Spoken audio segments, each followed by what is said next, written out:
Tapos sa mataas na panahong nanahimik sa social media ang sikat na TV actress, si Chris Aquino. Inaamin nito na nagpapahid umano ng langis sa Iglesia ni Cristo na anti-Katoliko. Alam naman natin na si Chris at ang pamilya niya ay Katolikong-Katoliko talaga. Pero karamihan sa mga Katoliko, mga kapatid, pumasok sa simbahan, nagdadasal, yung iba'y nagro-rosary pa, nagsisindi ng kandila, pero walang pundasyon sa pananampalatayang Katoliko. Pero balikan natin si Chris na nagpost siya sa INC daw, nagpapahid ng langis. Galing. Bagamat saradong Katoliko ay pumayag si Chris na magpapahid ng langis at ipanalangin ng mga kapatiran sa Iglesia ni Cristo. Pagbabalita ni Chris. It's been a few months, I didn't want to post until I had definite info as my update. First, thank you for praying for me, for us.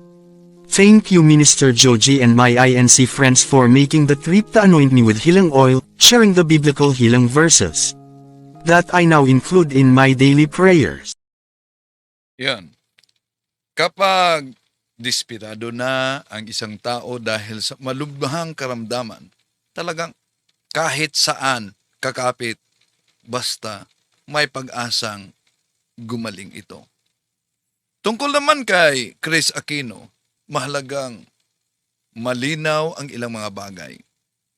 Sa mga apostol, si San Juan, may babala sa ikalang Juan 10:11 na di basta-bastang tanggapin, lalo na yung mga nangangaral ng kamalian. Delikado yon, syncretism yon. At hindi lahat na pagpapahid ng langis ay pare-pariho. Bakit? Dahil hindi yan sakramento. At pwedeng maituring na syncretism yan. Pinaghalo ang pananampalataya lalo na sa anti-Katoliko at kung ikay isang Katoliko. Sa simbahang Katoliko, ang sakramento ng pagpapahid ng langis, lalo na sa mga may sakit, ay ipinagkaloob ng ating Panginoon Jesucristo sa mga apostol hanggang sa kasalukuyan, ayon sa Santiago Kapitulo 5, versikulo 14 hanggang 15. Isinagawa lamang ito sa pare. Kahit dikon, di pwedeng magsagawa ng anointing of the sick. So, may layuning espiritual at maaring physical na kagalingan. Nakaugat ito sa panalangin. Panalangin sa buong iglesia, ang iglesyang itinatag ng ating Panginoon Jesucristo. Hindi personalidad, hindi grupo na panalangin sa siktang tatag lamang ng tao. Kaya, delikado ang espiritual na paglipat-lipat, yung syncretismo mismo. Kapag ang isang Katoliko ay lumapit sa albularyo o kaya sa mga grupo na tinatanggihan ang mga sakramento ng simbahan, may spiritual race yan. Hindi agad-agad sa physical, pero pwedeng sa pananampalataya.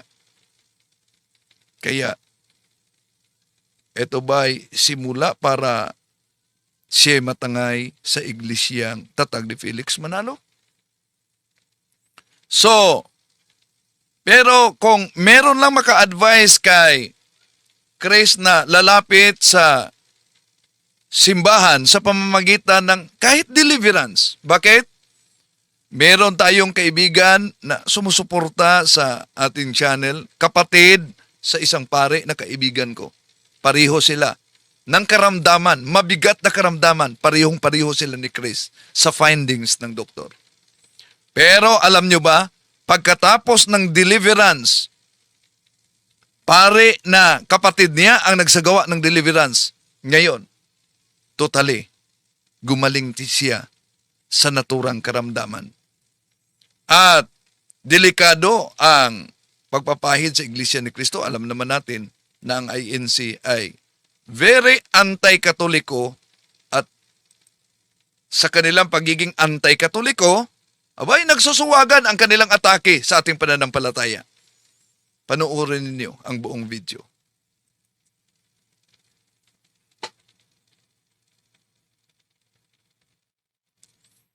Kumusta? Welcome sa lahat ating mga suking taga-subaybay at inaniyahan natin ang lahat.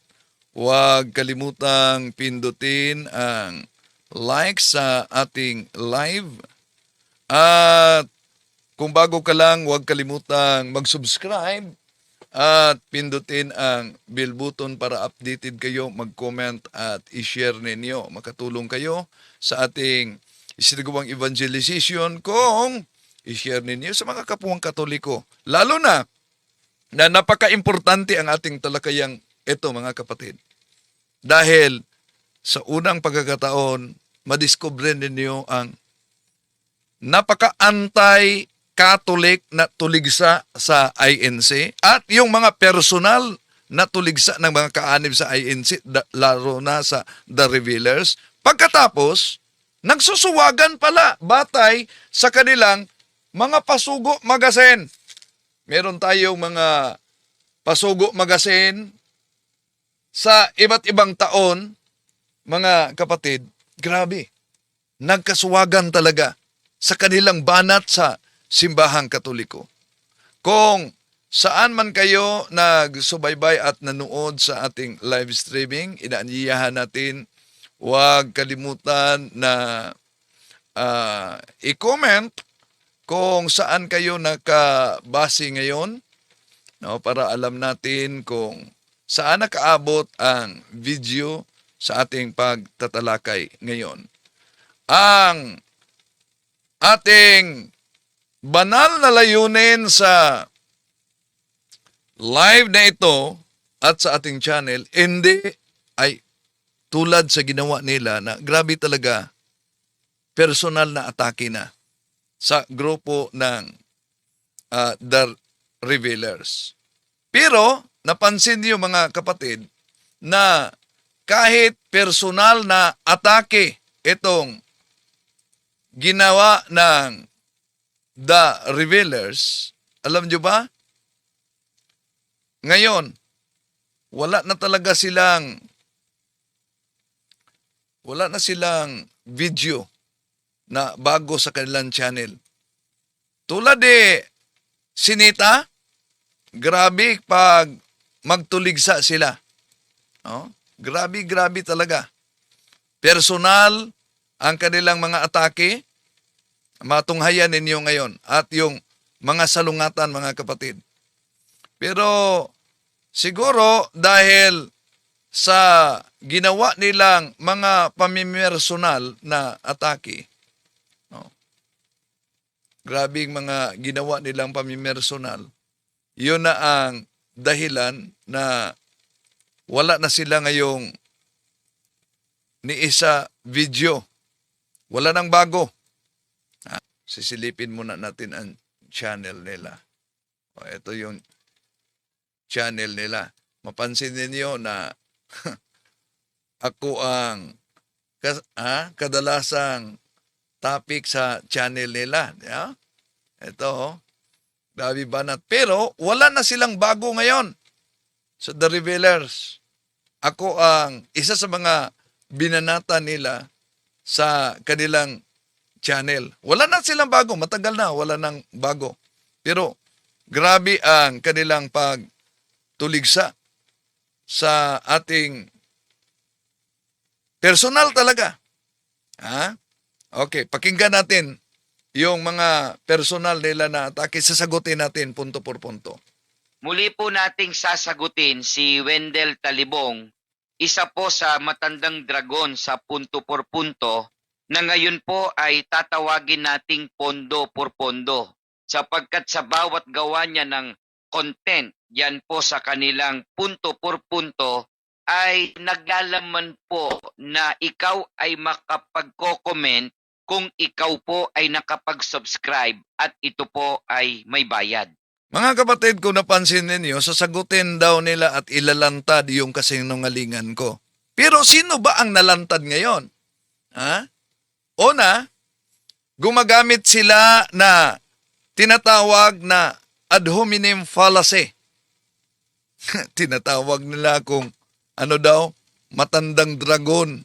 Oh, ayon pa nitong kaanib sa INC, mga kapatid. Sa pagkakataon pong ito, sasagutin po natin ang kanyang sinabi sa Pasugo 1977.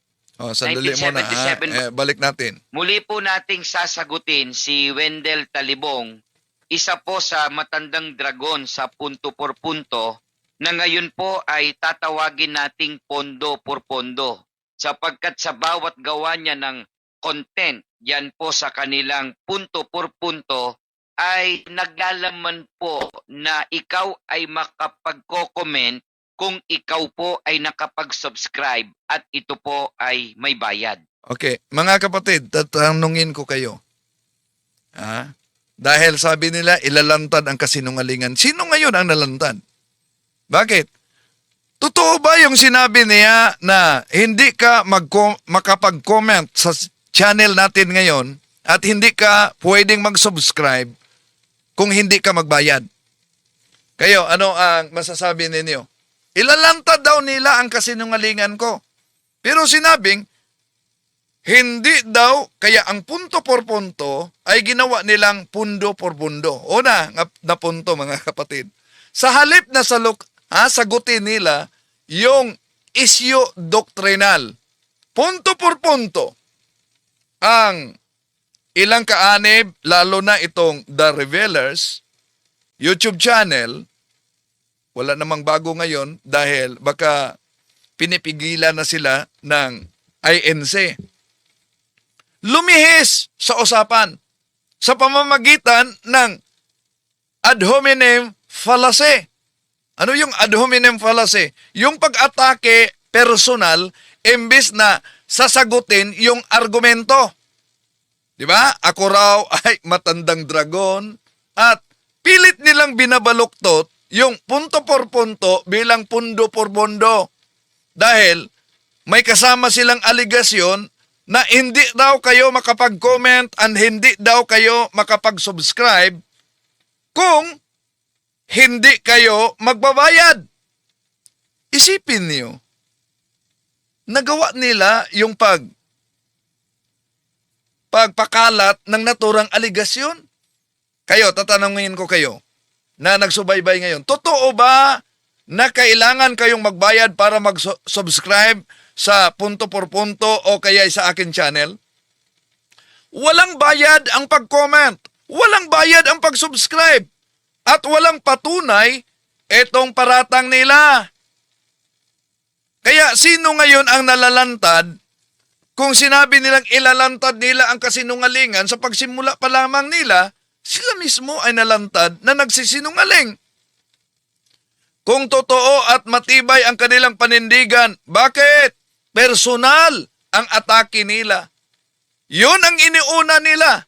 Imbis na sagutin nila yung argumento, sagutin nila batay sa talata at luhikal na punto na ilalantad talaga nila. So, ang ginawa nila, atake personal. Tatak na ba yan sa kaanib ng INC?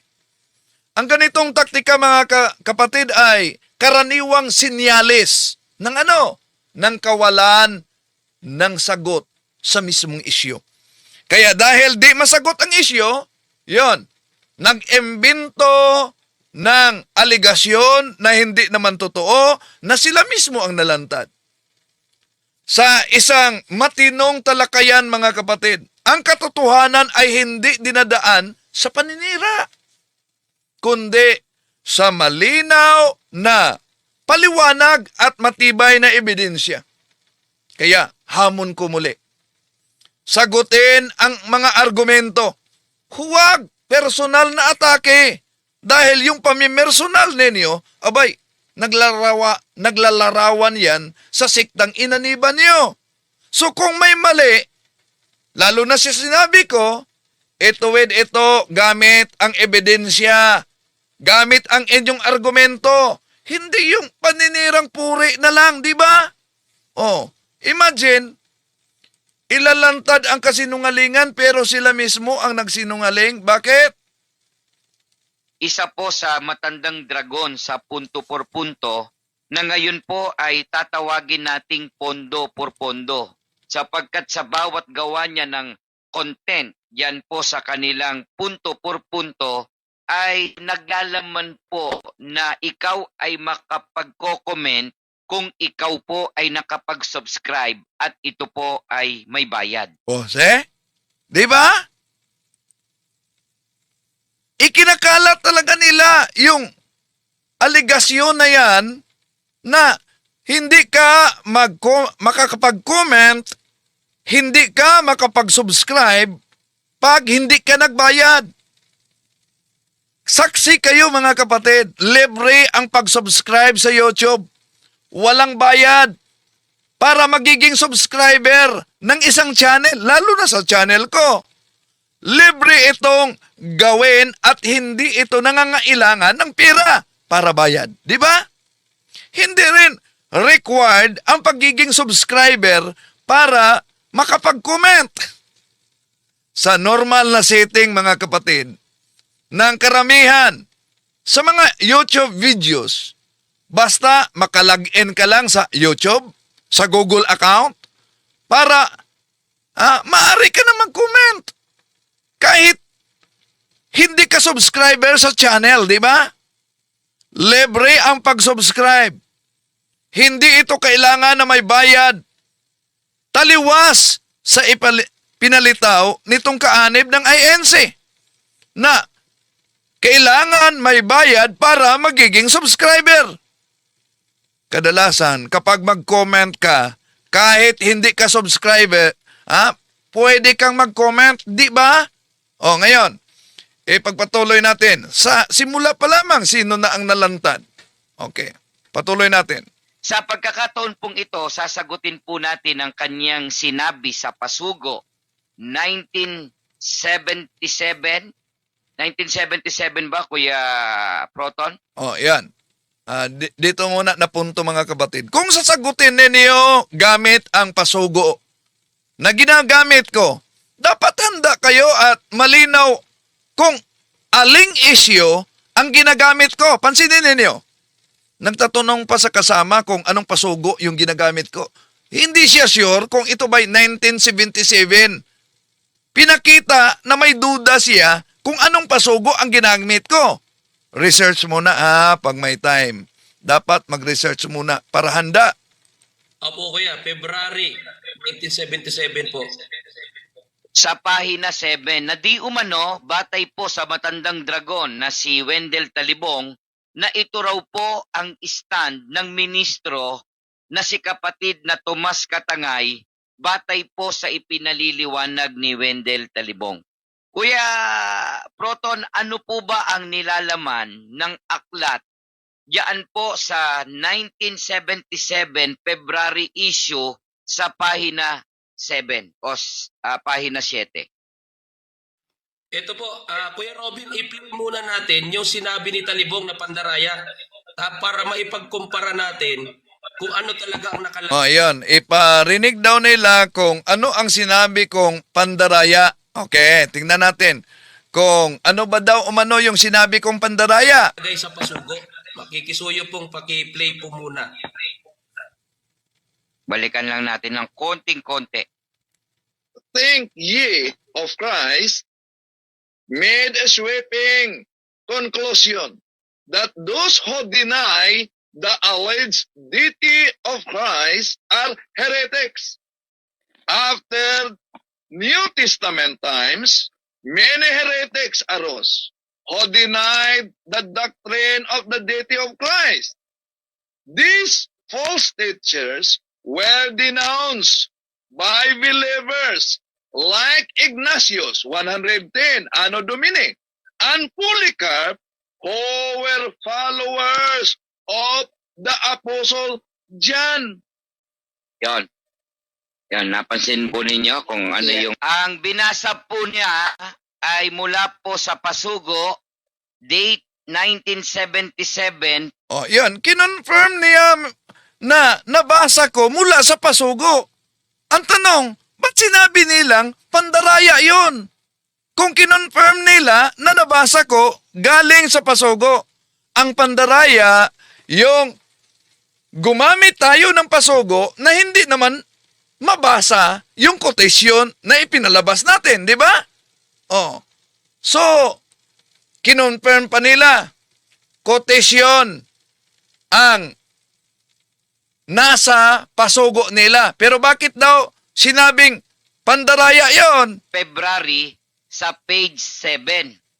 Ang kanya pong naging konklusyon, ito po ang stand ng author ng pasugo na isang ministro.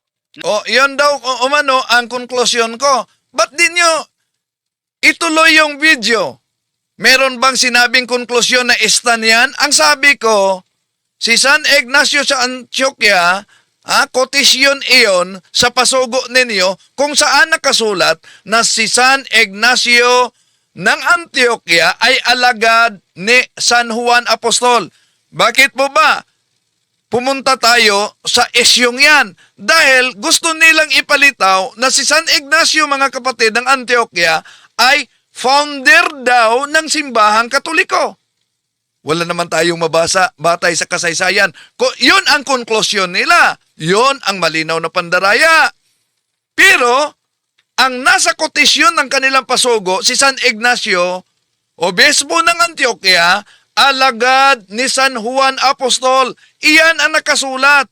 Hindi ko dinagdag, hindi ko binago. Binasa ko lang yan. Pero ang mas mahalaga, nang nailathala yan ni Mr. Tomas Katangay, ang kotisyon sa pasugo, hindi ito tinututulan mismo ni Mr. Katangay. Hindi niya kinontra, hindi niya dilagyan ng disclaimer. Ibig sabihin, pinapayagan niyang mailathala bilang lehitimong historical reference. Kaya challenge natin, lalo na sa The Revealers. Sige nga, i-reveal ninyo. Saan na bahagi sa naturang pasugo na tinututulan ni Mr. Katangay?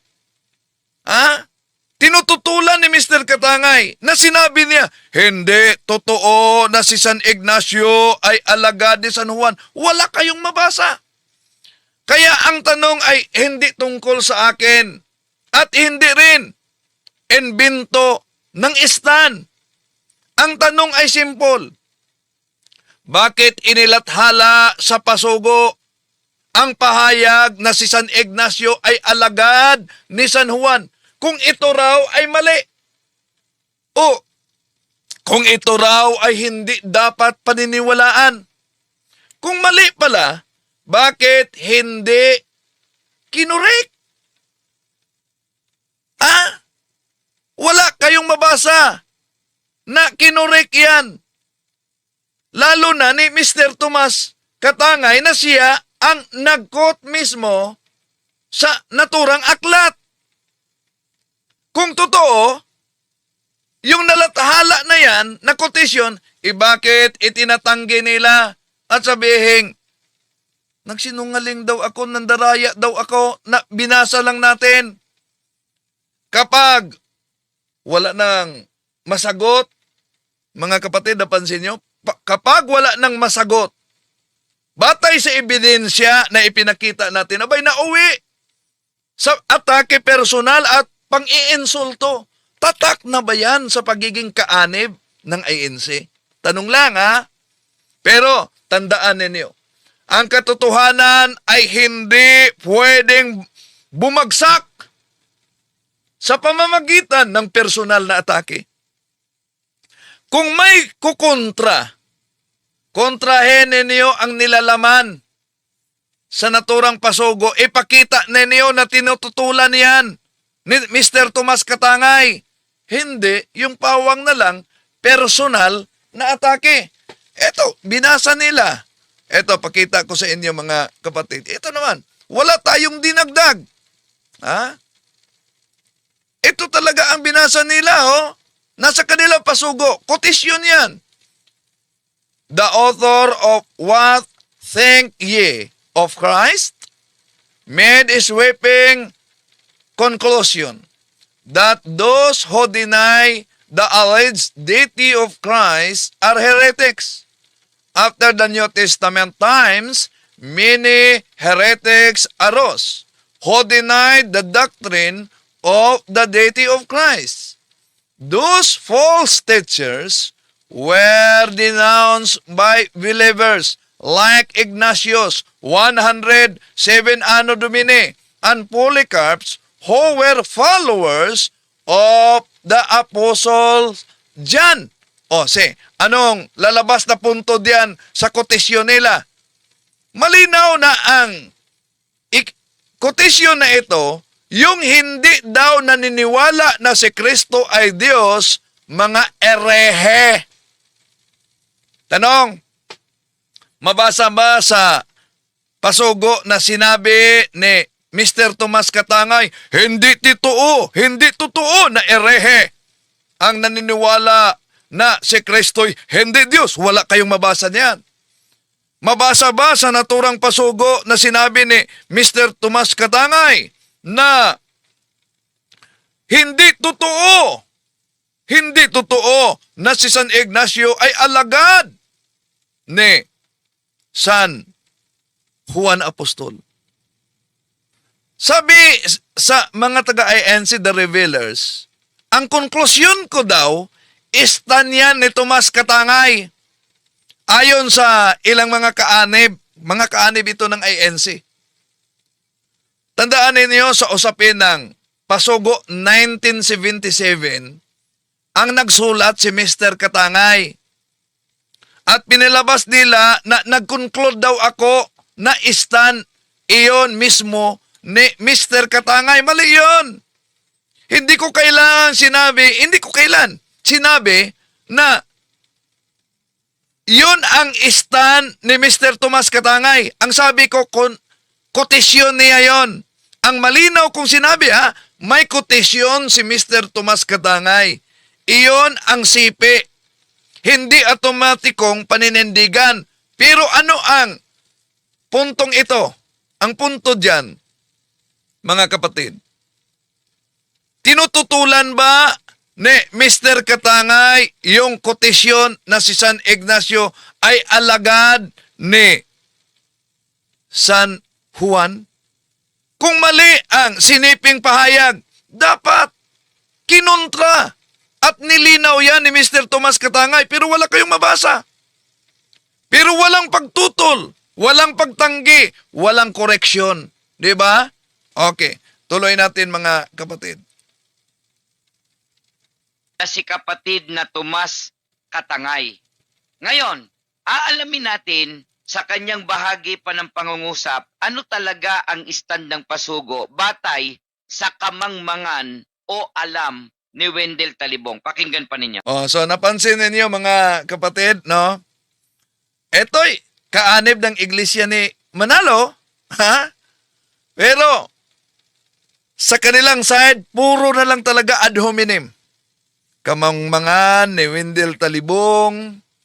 Pero nahirapan talaga sila sa isyung ito.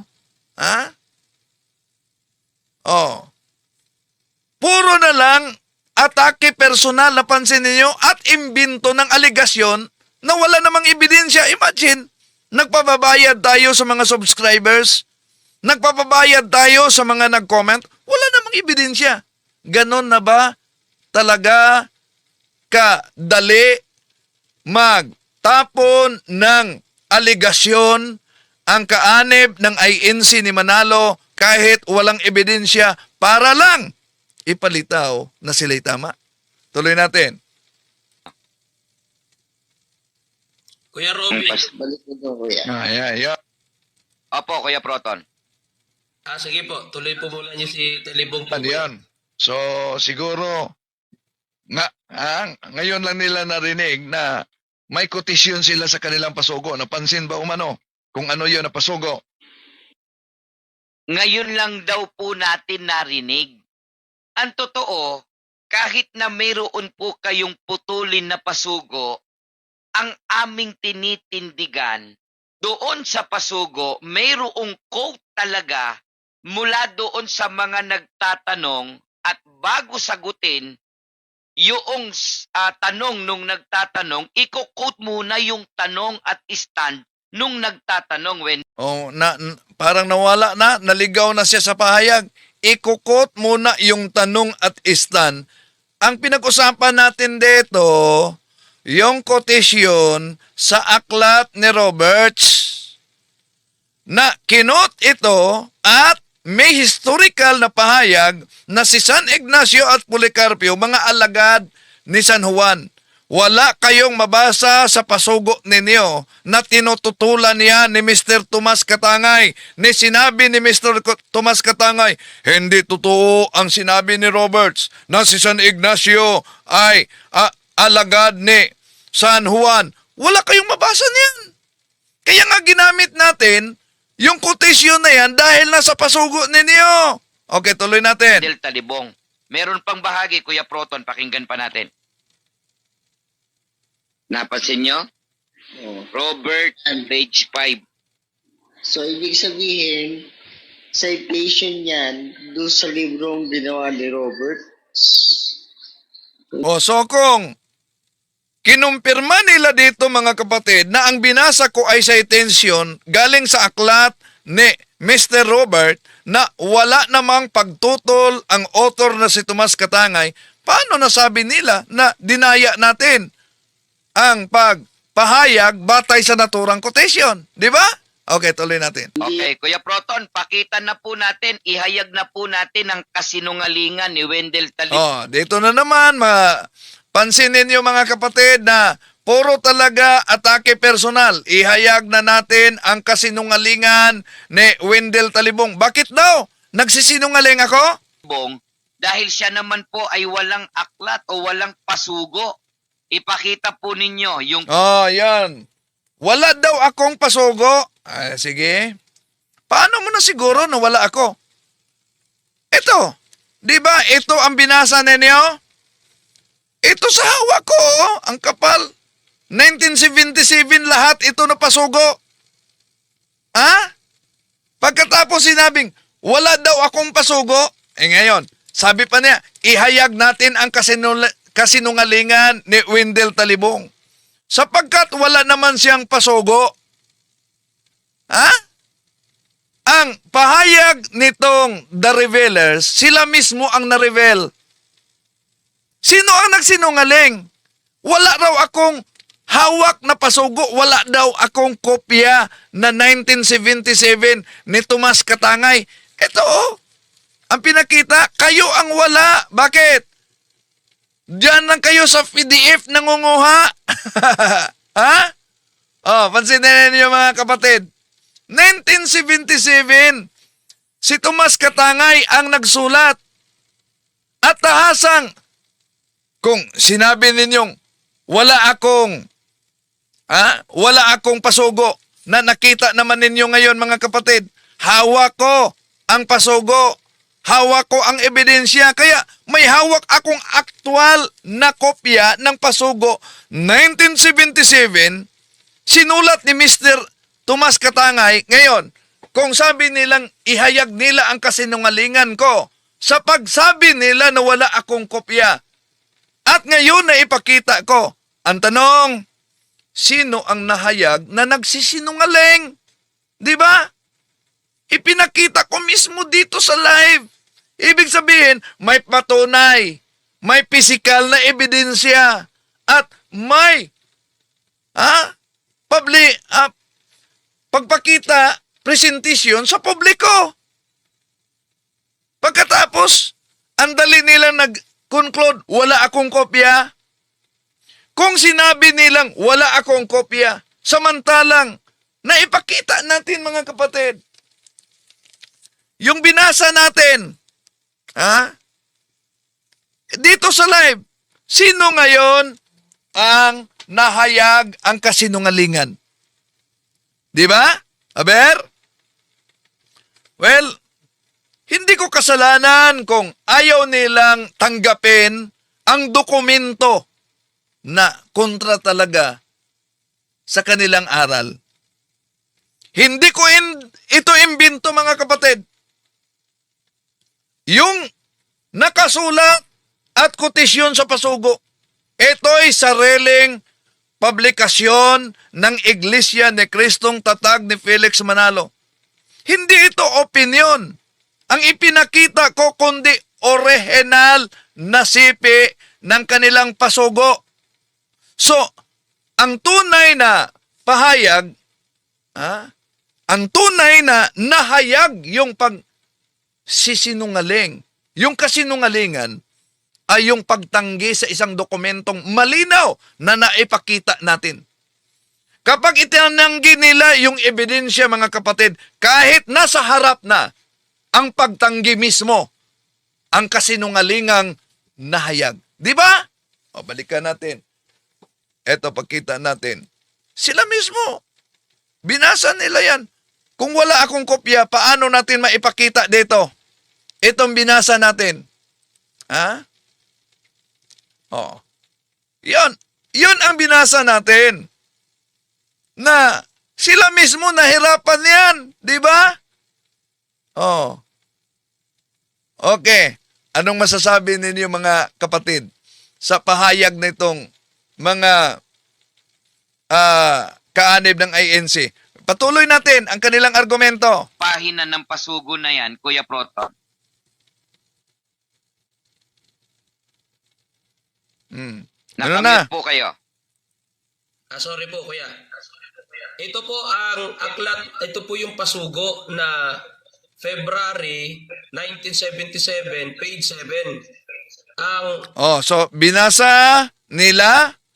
Kaya kung ang sabi nila, wala akong kopya, ba't sila mismo natataranta nang ipinakita natin yan sa publiko?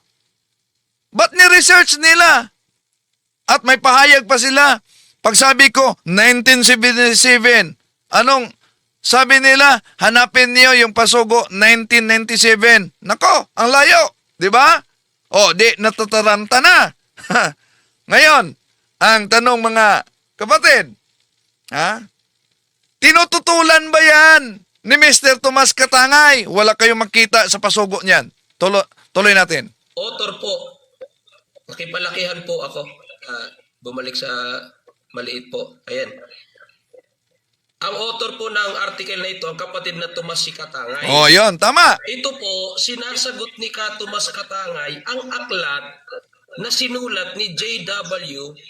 Roberts.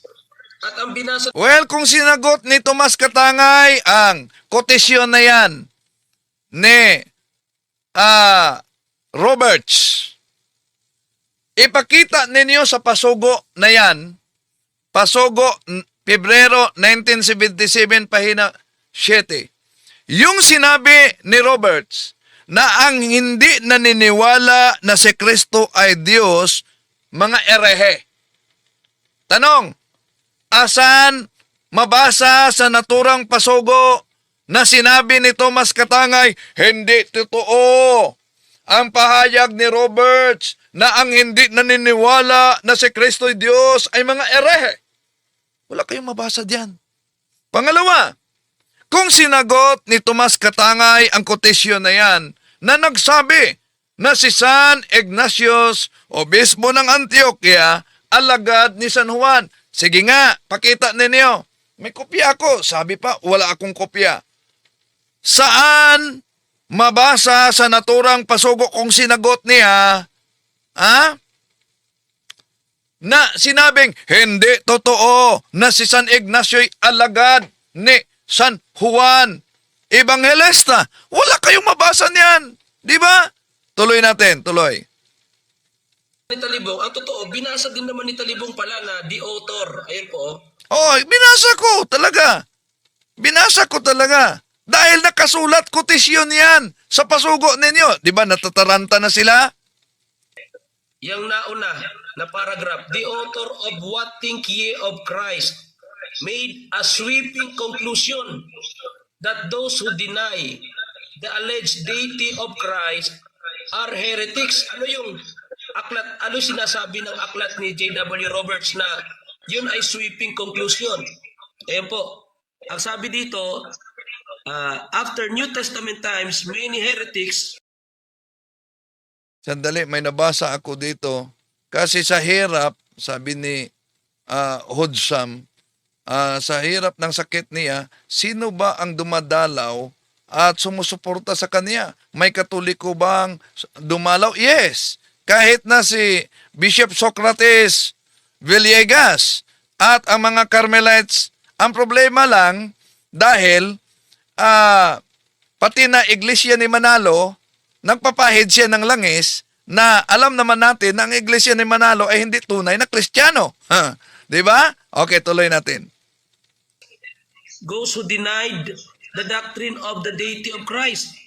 These false teachers were So binasa nila sa pasugo na yung hindi tumanggap na si Kristo ay Diyos, yon ay mga bulaang mga ngaral.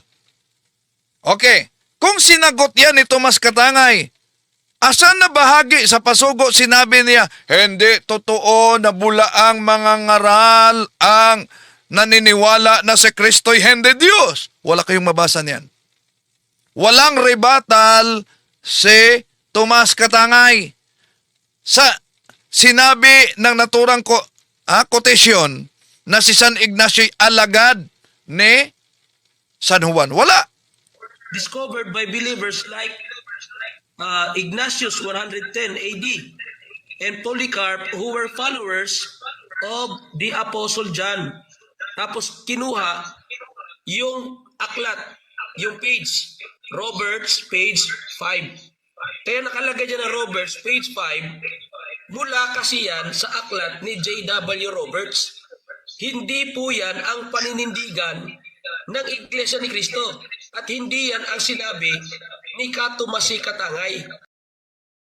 Nakakatawa talaga ito. Una, inamin mismo nila na ang nagpahayag ay kotasyon yan Mr. Tomas Katangay mula sa aklat ni Roberts. At sinabi rin nila mismo sinagot daw ito ni Mr. Tomas Katangay. Ngunit ang tanong ay hindi nila talaga masagot. Kung totoong sinagot yan o kinontra ni Mr. Tomas Katangay ang sinabi sa aklat ni Roberts, bakit sa mismong pasugo na iyon, hindi niya malinaw na tinututulan ang pahayag na sa San Ignacio ay alagad ni San Juan? Wala kayong makita dyan. Kaya, mga punto ng lohika, mga kapatid, ang kotasyon ay malinaw na ipinakita. Walang annotation, walang footnote o paliwanag sa pasugo na nagsasabing mali ang pahayag ni Roberts na si San Ignacio alagad. Wala yan. Kahit basahin pa nila. So, walang salita na pagtutol mula kay Mr. Katangay. Tulad sa pagsabing, hindi totoo ito. Di ba? Ito ay maling claim at taliwas sa pahayag nila na sinagot dahil wala talagang sinabi si Mr. Katangay na hindi totoo ito, taliwas ito sa ating paniniwala, hindi tunay na alagad siya at ang katotoo alagad siya ni. Yun, dapat. So kung tunay na tinututulan ni Mr. Tomas Katangay ang pahayag na yan, na siya mismo ang nag-quote, dapat malinaw ang koreksyon. Lalo na seryosong usapin sa kasaysayan ng Kristyanismo yan. Ang simpleng pagsabi nilang, kotasyon lang yan. Hindi sapat kung ang tamang kasunod, mga kapatid, ay wala talagang paglilinaw, walang pagkontra, di ba? So kung walang paglinaw sa pagtutol sa kotasyon ng pasugo, ang natural na nagbasa, yung mga mambabasa ay pagsang-ayon o pagtanggap sa impormasyon na ilathala. Hindi pwedeng retroactive explanation lang, mga kapatid, pagkatapos na bisto, di ba? Kaya inuulit ko ang tanong. Kung mali talaga ang claim, ang kotasyon na si San Ignacio ay alagad ni San Juan, Bakit hindi ito itinuwid ni Mr. Tomas Katangay sa pasugo na yan? Maghanap kayo ng pasugo na nagsabi na hindi totoo talaga na si San Ignacio ay alagad ni Tomas Katangay. Sige nga, maghanap kayo. Wala kayong mabasa. Ha? Na tinututulan na si San Ignacio ay hindi alagad ni San Juan. Wala kayong mabasa yan na tinututulan yan ni Katangay. Oh, yan. Ang malinaw mga kapatid. Tuloy natin. Ang ginawa po ni Tomas C. Katangay, inilantad muna ang argumento ni J.W. Roberts, saka sinagot. At ang totoo nga po, sa pagpahayag ni Tomas C. Katangay sa unahan, gumawa itong si J.W. Roberts na the author ng What Think Ye of Christ ng sweeping conclusion. Quotation po yan mula sa aklat ni J.W. Roberts. At sino ba itong si J.W. Roberts? Isang evangelical po ito. Protestante. Opo, hindi po ito Iglesia ni Cristo. Kaya ito si Talibong talaga, natural magkukot ang ministro, yung author ng pasugo, para may sense ang kanyang pagsagot. Para may sense. Kasi pag hindi niya kinot yung argumento ng kalaban sa aklat niya, una, pararatangan tayong gumagawa lang tayo ng strawman argument. Di po ba Kuya Robin? Tama po yun. Di mo inilabas yung totoong argumento ng kalaban. At ang totoo niya, verbatim yung word for word yung pagkakakote. Bakit ginawa yan ni Tomas Katangay? Para wag tayong paratangan ng strawman argument. Wala tayong binago sa pahayag ni J.W. Roberts. Oh, so wala kayong binago sa pahayag ni Roberts, W. Roberts. Ang tanong dito, may pagtutol ba si Tomas Katangay na hindi totoo na si San Ignacio ay alagad ni San Juan? Wala. At ayon sa argumento nila, natural naman umano na may kotisyon para may sense umano ang sagot. Yun ang pahayag ng taga-The Revelers na kaanib ng INC. Dapat daw may kotisyon ang ministro sa aklat para may sense ang sagot. Pero napakalinaw ito. Huwag ninyong ilihis o iwasan ang punto ko. Kung talagang may sense ang ipinaratang ninyong sagot ni Mr. Tomas Katangay, asan sa pasugo ang mismong quotation na tinututulan ni Katangay, yun ang punto. Asan ang pahayag na si San Ignacio hindi alagad ni San Juan Apostol? Ipakita ninyo ang eksaktong sipi. Ipakita ninyo ang pahina, ang issue mismo sa natunang linya, di ba? Huwag palabasin na mali ang quotation. Si Mr. Tomas Katangay mismo ang sipi niyan. Kung wala naman siyang tahasang pagtutol sa nakasulat na si San Ignacio ay alagad ni San Juan, kahit sila nahirapan, di nila na yan naipakita, di ba? Oh. Kaya sa Cebuano pa at Tagalog, ang hirap talagang magkalisod-lisod. Tuloy natin. So, sinasabi mo ba, Kuya Proton, si Wendell Talibong ay isang napakasinungaling na tao? Ay, opo, Kuya. Oh, ayan. Kaya, mapansin ninyo dito mga kapatid, na puro atake personal, di ba? Ang katanungan kung asan tinututulan, gusto nila palitaw na nagsisinungaling ako. Ngayon, sino nga ba talaga ang tunay nagsisinungaling mga kapatid? Bakit? Isipin ninyo. Isipin ninyo. Bakit tinatalakay natin si Saint Ignacio? Si Saint Ignacio, nasa ikalawang siglo siya, 2nd century. Pero sa aklat ni Mr. Feljon Fuentes, na ministro ng INC, alam nyo ba? Imagine, ito malinaw na pagsusuwagan. Napakalinaw talaga na pagsusuwagan, pagkukontrahan sa pahayag ng INC. Bakit? Gusto nilang ipalitaw na ang Simbahang Katoliko ay itinatag ni San Ignacio sa ikalawang siglo. Pero sa aklat ni Mr. Phil John Fuentes, na isang ministro, ang Katoliko daw ay maitunton sa unang siglo. So, kung ang panindigan ng Iglesia ni Kristong Tatag ni Felix Manalo, si San Ignacio ng Antioquia, ang nagtatag sa Simbahang Katoliko noong ikalawang siglo, malinaw ang pagsusuwagan, mga kapatid. Bakit? Dahil sa pasugo mismo, Marso Abril 1987 sa pahina 4, ang may akda ay si Phil John Fuentes. Ano ang nakasulat? Ito po ang nakasulat, mga mahal na kapatid. Di nila ito matutulan. O, ito.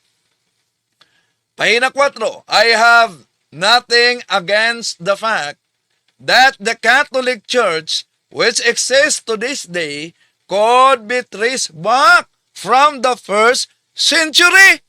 See? Nasa pasugo magasin nila yan. Ibig sabihin, kung first century, unang siglo, naugat ang Catholic Church, hindi maaaring itatag ito ni San Ignacio sa ikalawang siglo, second century, di ba? Hindi pwedeng parehong totoo ang dalawang pahayag na nagkasalungatan, mga kapatid. Nagkakagulat talaga ang timeline na ibinigay nila. Nagsusuwagan, nagkukontrahan. Kaya alin ang dapat paniniwalaan? Ha? Alin ang dapat paniniwalaan? Sa kanilang argumentong ito, ang akusasyon na si San Ignacio ang nagtatag sa Simbahang Katoliko sa ikalawang century? Second century?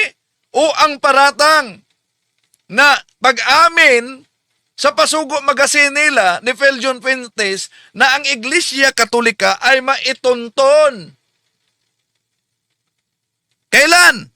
Sa unang siglo, first century. I have nothing against the fact that the Catholic Church, which exists to this day, could be traced back to the first century. Kaya, very simply na luhika, mga kapatid.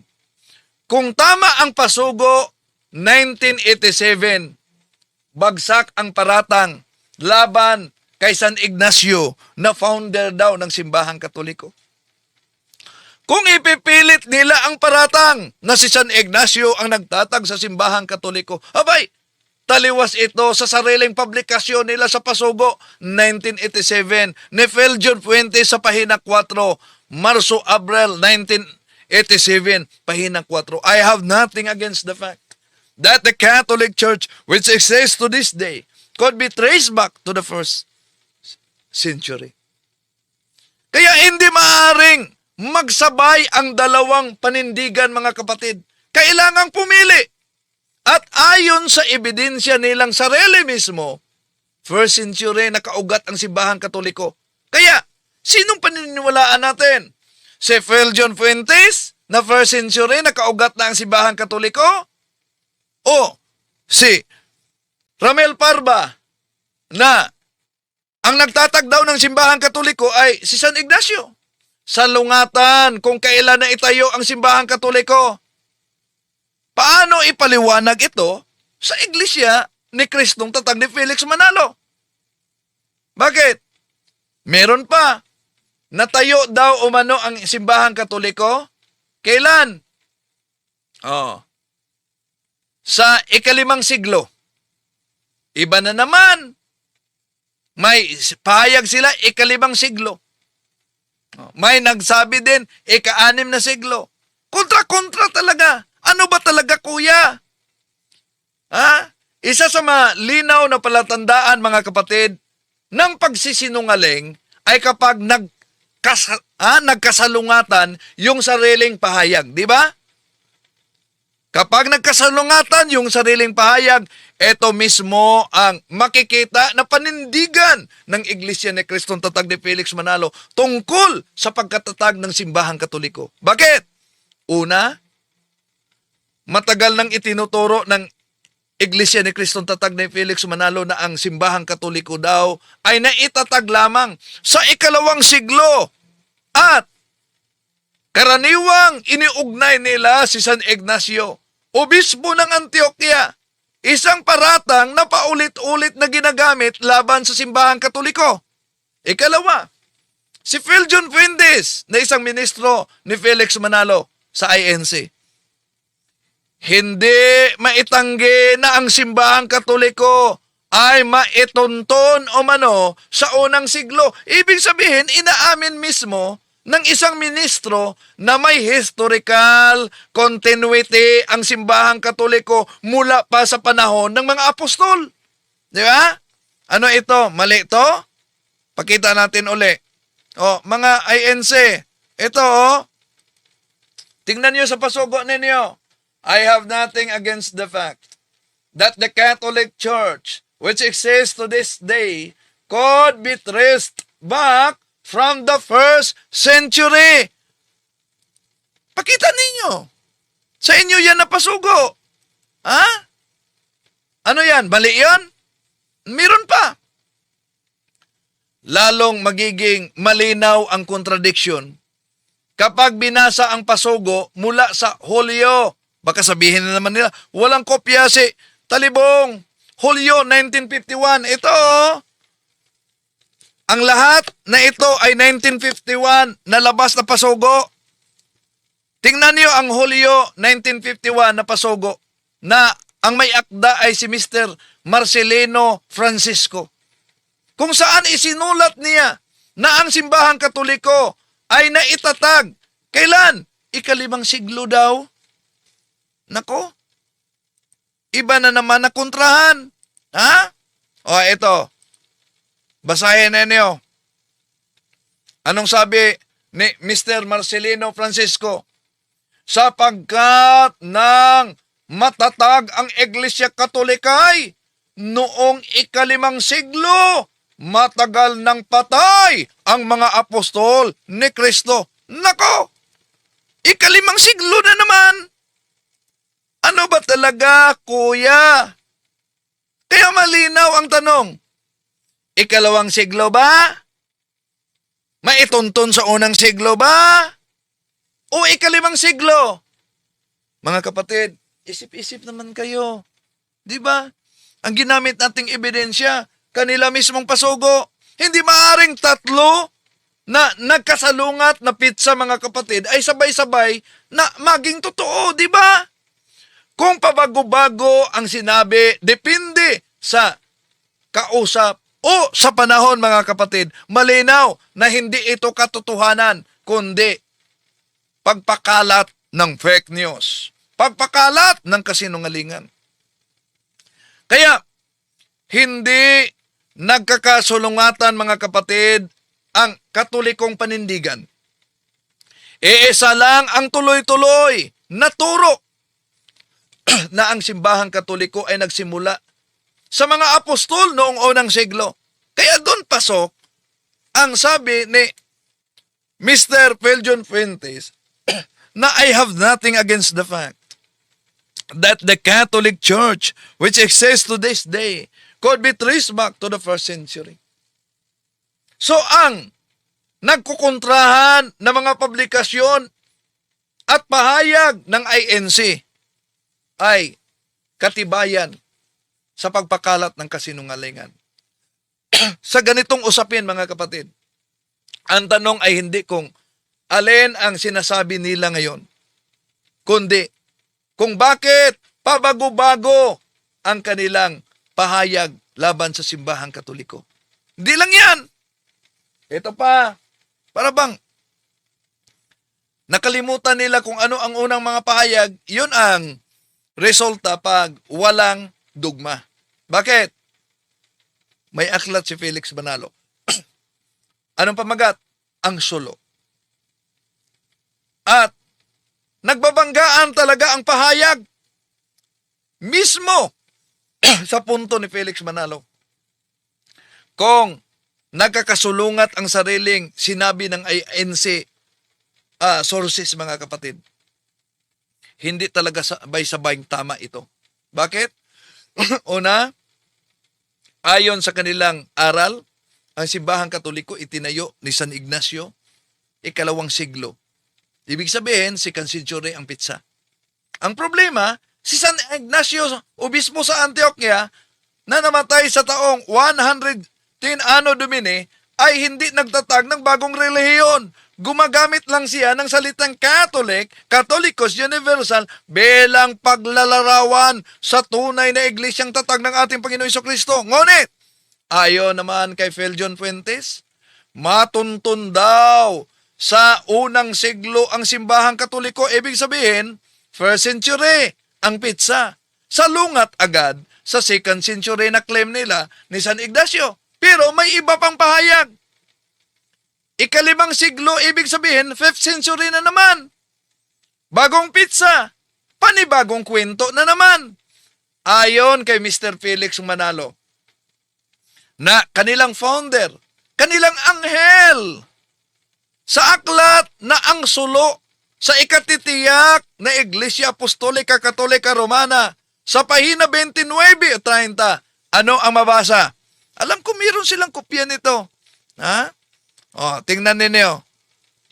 Panibagong pagsusuwaga naman. Bakit? Ito ang mabasa. O, ang ginamit yan, ang pitsyang ito, 325 Anno Domini, ang unang ganap at pangkalahatang kapulungan ng buong daigdig, Kristyanismo. Ito ang pagpapakilala ng tiyak na pagpasok ng iglesia ng mga Kristiyano. Sa pulong na ito, sumipot ang bagong relihiyon na siyang pinamagatang Iglesia Katolika Apostolika Romana. Nako! Bago na naman! Ha? Napansin niyo? Ibig sabihin, 325 Anno Domini, 4th century yan, ika-4 na siglo. Nagsimula daw ang simbahang Katoliko. Pero ito mismo ay tinatawag na historical error. Bakit? Ang konselyo ng Nicaea sa taong 325, hindi yan nagtaguyo ng bagong relihiyon, kundi naglinaw sa doktrina laban sa Arianismo, na ang panibagong Arianismo ay ang iglesyang tatag ni Felix Manalo ngayon.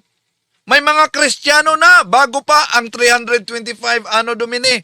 Kaya nga sa Europe Before Modern Times by O'Brien, page 181, ang mabasa natin, the principal reason why the Roman state tried to crush the church was, first, the Catholic Church did not accept the Roman Emperor as God. Did not accept the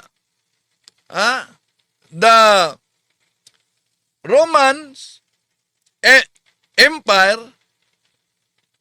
So, ang Katoliko talaga ang inaatake before the conversion of Emperor Constantine.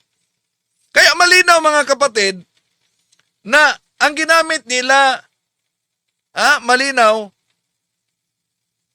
yung history ginawa nila na history. Kaya, ano ba talaga? Ano ba talaga? Di maiwasan talagang maitanong natin. Hindi iisa ang kwento ng Iglesia ni Kristong kay Felix Manalo tungkol sa pinagmula ng simbahang Katoliko. Kay Feljon Fuentes na kanilang ministro, I have nothing against the fact that the Catholic Church, which exists to this day, could be traced back to the 1st century. Pagdating naman ni Parva, si San Ignacio, ang founder ng simbahang Katoliko, 2nd century. Pagdating naman ni Felix Manalo sa kanyang aklat Pasugo, ang sulo, 4th century na itatag ang simbahang Katoliko. At mayroon namang nagpahayag 5th century na itatag ang simbahang Katoliko. So kung totoo ang isang pitsa, ibig sabihin mali yung iba. Kung pabago-bago ang pitsa, abay mali ka na mga kapatid, hindi historical ang batayan, kundi fake news. Diba? Kaya, ang logical na konklusyon, ang Catholic Church, hindi itinatag sa isang pitsa. Batay sa kanila.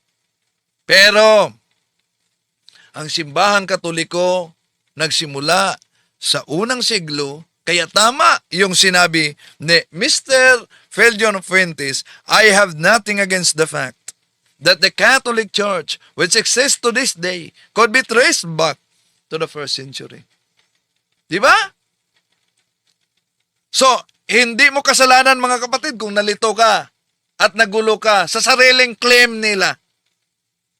Sa pahayag at sa debate, ang mga magkasalungat na pahayag ay hindi pwedeng gawing matibay na ebidensya. Di ba? May iba namang silang pizza na sinabi. Ano? Ito. Isang aklat na naman ni Felix Manalo. Pansinin niyo ha. Isang aklat na naman. Ito, Napansin niyo, ang aklat na itong pamagat, mga katotohanang dapat malaman ukol sa mga aral ng Iglesia Katolika Apostolika Romana ni Felix Manalo sa pahina 13. Bakit nagkaroon ng Iglesia Katolika Apostolika Romana?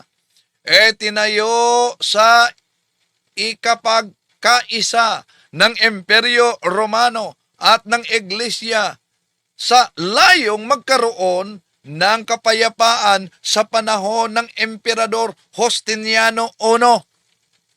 Napansin ninyo mga kapatid? Iba na naman. Hindi iisa ang kwento sa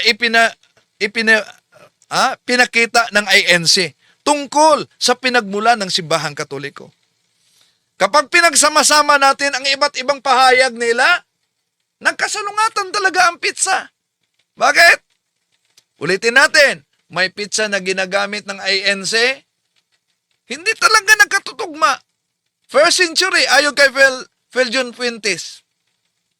May nagsabi, panahon raw ng mga apostol nagsimula ang simbahang Katoliko. Pero hindi nila maipaliwanag kung bakit ito mali ang pahayag ni Feljon Fuentes na umiiral na sa first century. Problema, kapag first century, apostolic period yan. Panahon yan ng mga apostol.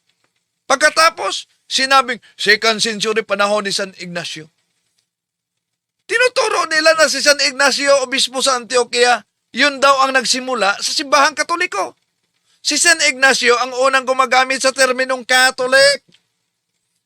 Simbahang Katoliko noong 107 Anno Domini, pero hindi siya ang nagtayo sa bagong simbahan.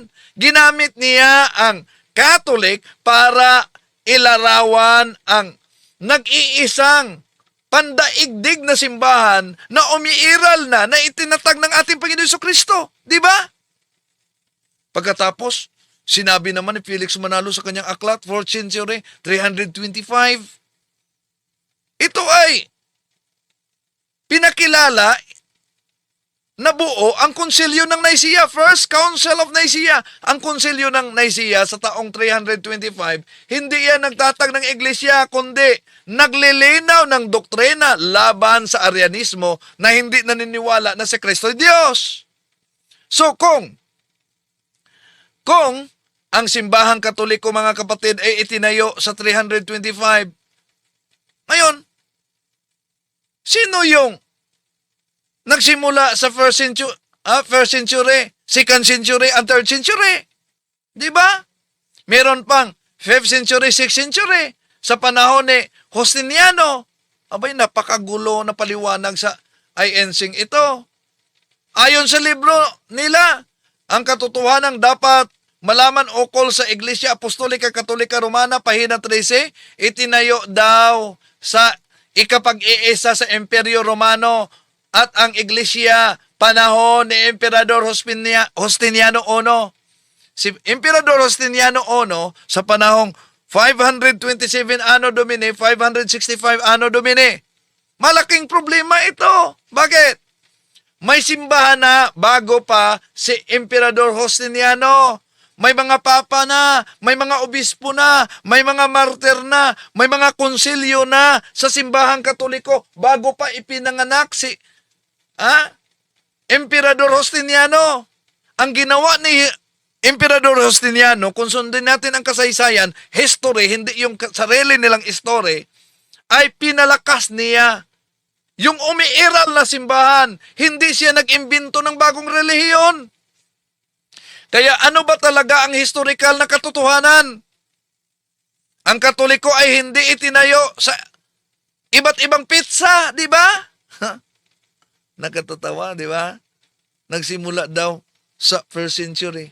Pagkatapos, 2nd century. Pagkatapos, 4th century. Pagkatapos, 5th century. Meron pa, 6th century. Meron pa, 19th century. Oh, ano ba talaga? Bakit pa bago-bago ang pizza ng INC?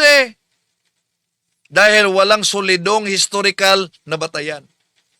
Nagbago-bago talaga mga kapatid ang kanilang aral at tuligsa sa simbahang Katoliko. Ha? Dahil hindi history ang kanilang pinagbatayan kundi sariling history. Hindi pwedeng 1st century. 1st century natakatag ang simbahang Katoliko. Pagkatapos 2nd century naman bukas. Pagkatapos 4th century naman. Pagkatapos 6th century naman. Kapag bago-bago mga kapatid, yung kanilang pahayag malinaw. Hindi kasaysayan, kundi nagkakalat ng kasinungalingan.